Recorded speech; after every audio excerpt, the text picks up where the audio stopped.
it's Pierre. I am starting a review of the Salming H20 drain replacement grip.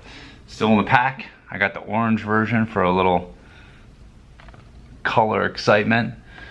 And I'm gonna test this out and let you know how it goes. Thanks to David, a reader of Squash Source, who suggested giving this a try. So we're going to, we'll give it a whirl and I'll be back with some feedback later. All right, thanks. All right, so I have just been testing out this Salming H20 grip and I got some initial feedback. First of all, I think the color and the grip just looks good. There was plenty of grip, and let's see if I can get it to focus on there, on the end piece here, not on my face.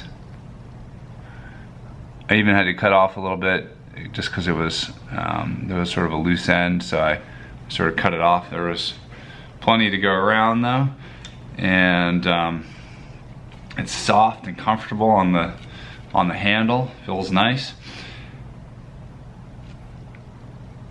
I played in about probably 8 or 9 games just now, and it was a sweaty afternoon, and this grip actually held up really well. I was impressed. It's the first over grip I found where I didn't just immediately say this isn't going to work. This managed to make it through the whole practice today without any problems, so I'm liking it so far.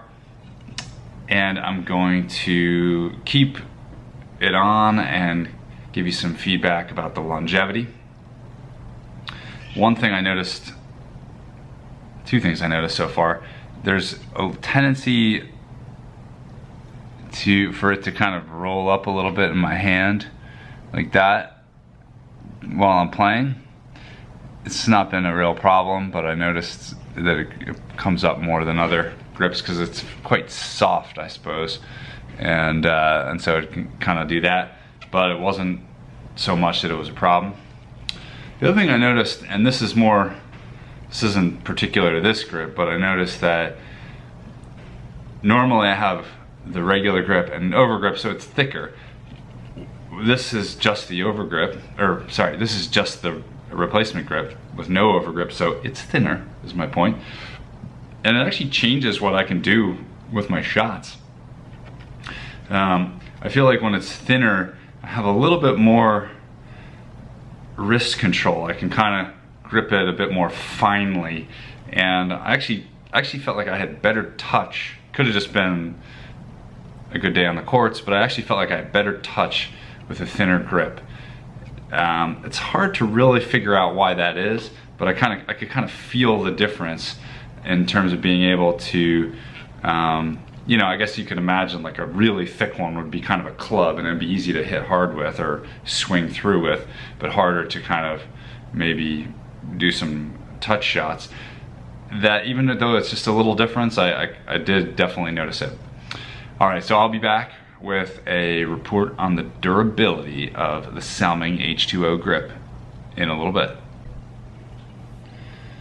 So just to conclude my review of the Salming H20 drain, I thought this was, in terms of durability, still very good. This lasted several weeks and still had its absorbency. I was using this over the summer, the late summer. It was quite hot, and eventually I basically had to put an overgrip on top of this. And when I felt that it was starting to slip a little bit, but it's definitely the best replacement grip that I've found in terms of sweat absorbency. So this is going to be one I'm going to go back to. It's actually hard to get in the US, and there's a couple places in Canada that I've been able to find it. I think Racket Guys had it, and a couple others maybe, but so it's a little hard to find, but I definitely think that this is a very comfortable and